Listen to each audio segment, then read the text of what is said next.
How to Succeed, or Stepping Stones to Fame and Fortune by Orison Swett Marden. Chapter 13, Trifles. In the elder days of art, builders wrought with greatest care, each minute an unseen part, for the gods see everywhere. Longfellow.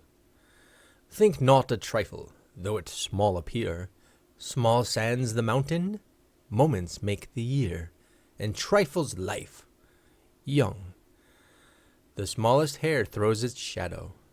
Goethe. He that despiseth small things shall fall little by little. Ecclesiastes. It is the little rift within the lute that by and by will make the music mute, and ever widening slowly silence all.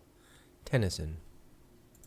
A pebble in the streamlet scant has turned the course of many a river. A dewdrop on the baby plant has warped the giant oak forever. It is the close observation of little things which is the secret of success in business, in art, in science, and in every pursuit of life. Smiles. Only, but then the onlys, make up the mighty all.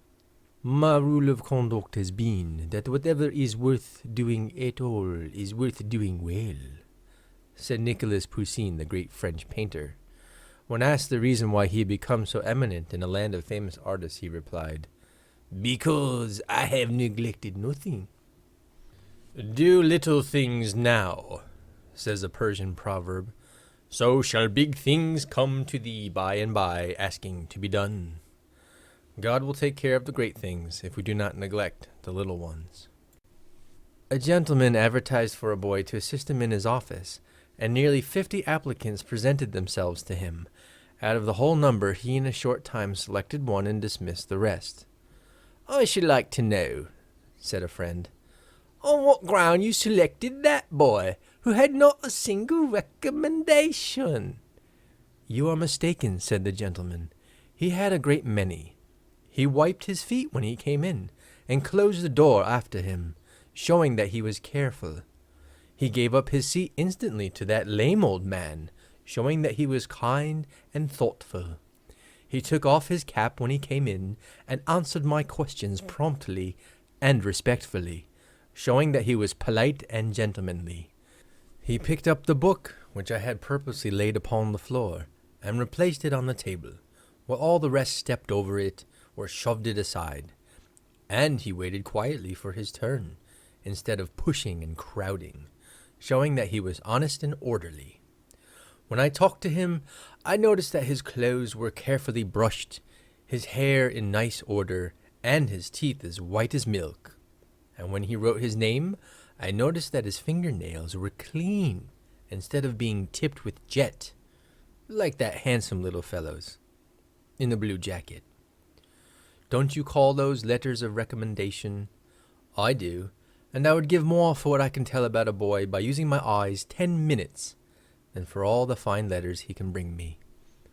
Least of all seeds, greatest of all harvests, seems to be one of the great laws of nature. All life comes from microscopic beginnings. In nature there is nothing small. The microscope reveals as great a world below as the telescope above. All of nature's laws govern the smallest atoms, and a single drop of water is a miniature ocean.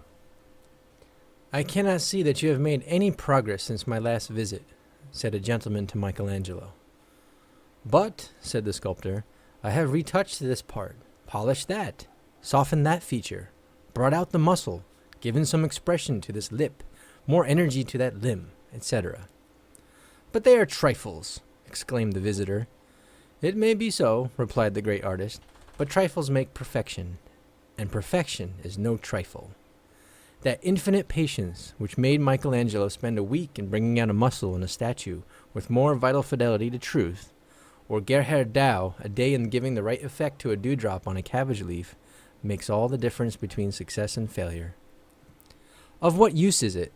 people ask with a sneer when Franklin told of his discovery that lightning and electricity are identical. "What is the use of a child?" replied Franklin. "It may become a man." In the earliest days of cotton spinning, the small fibers would stick to the bobbins and make it necessary to stop and clear the machinery.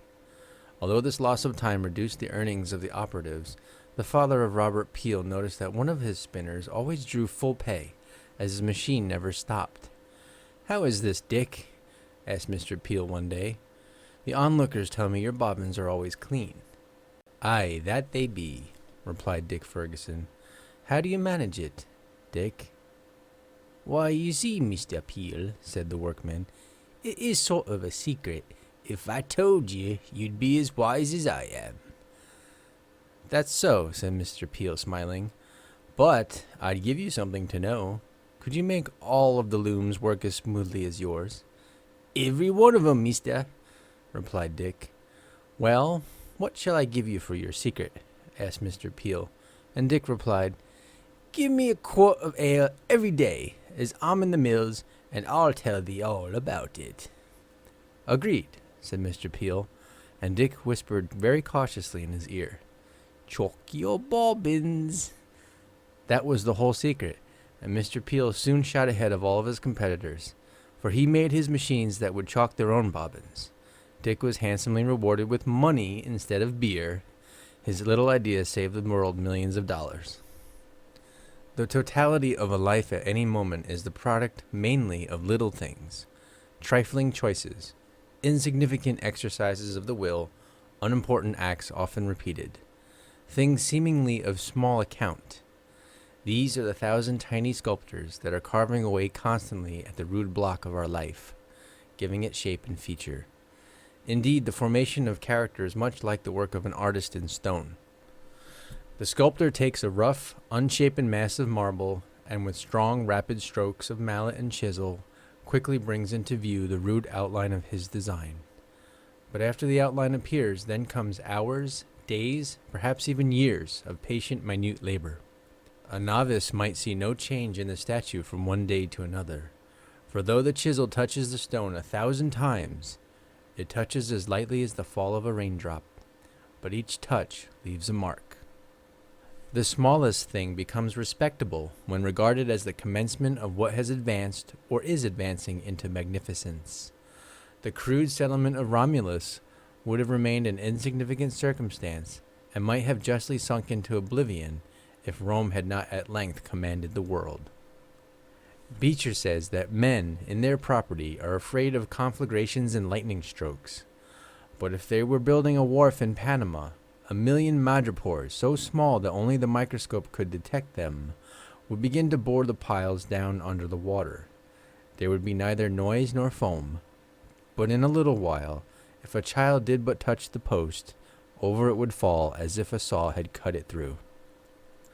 Men think, with regard to their conduct, that if they were to lift themselves up gigantically and commit some crashing sin, they should never be able to hold up their heads, but they will harbor in their souls little sins, which are piercing and eating them away to inevitable ruin. Lichens, of themselves of little value, prepare the way for important vegetation. They deposit, in dying, an acid which wears away the rock and prepares the mold necessary for the nourishment of superior plants. It was but a tiny rivulet trickling down the embankment that started the terrible Johnstown flood and swept thousands into eternity. One noble heroic act has elevated a nation. Franklin's whole career was changed by a torn copy of Cotton Mather's Essays to Do Good. Taking up a stone to throw at a turtle was the turning point in Theodore Parker's life. As he raised the stone, something within him said, "Don't do it."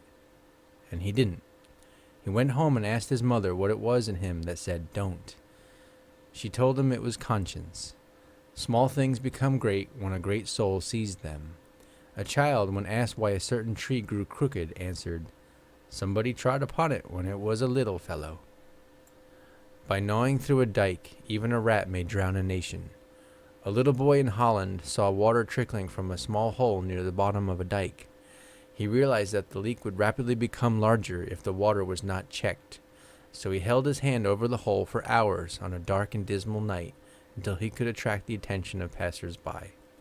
His name is still held in grateful remembrance in Holland. We may tell which way the wind blew before the deluge by marking the ripple and cupping of the rain in the petrified sand now preserved forever. We tell the very path by which gigantic creatures, whom man never saw, walk to the river's edge to find their food. The tears of Virgilia and Volumnia saved Rome from the Volscians, when nothing else could move the vengeful heart of Coriolanus. Not even Helen of Troy, it is said, was beautiful enough to spare the tip of her nose, and if Cleopatra's had been an inch shorter, Mark Antony would never have become infatuated with her wonderful charms, and the blemish would have changed the history of the world. Anne Boleyn's fascinating smile split the great Church of Rome in twain, and gave a nation an altered destiny. Napoleon, who feared not to attack the proudest monarchs in their capitals, shrank from the political influence of one independent woman in private life, Madame de Staël. It was a little thing for a cow to kick over a lantern left in a shanty, but it laid Chicago in ashes, and rendered homeless 100,000 people. The discovery of glass was due to a mere accident, the building of a fire on the sand. And the bayonet, first made at Bayonne in France, owes its existence to the fact that a Basque regiment, being hard-pressed by the enemy, one of the soldiers suggested that, as their ammunition was exhausted, they should fix their long knives into the barrels of their muskets, which was done, and the first bayonet charge was made. A jest led to a war between two great nations. The presence of a comma in a deed lost to the owner of an estate $5,000 a month for 8 months. The Battle of Corunna was fought and Sir John Moore's life sacrificed in 1809 through a dragoon stopping to drink while bearing dispatches.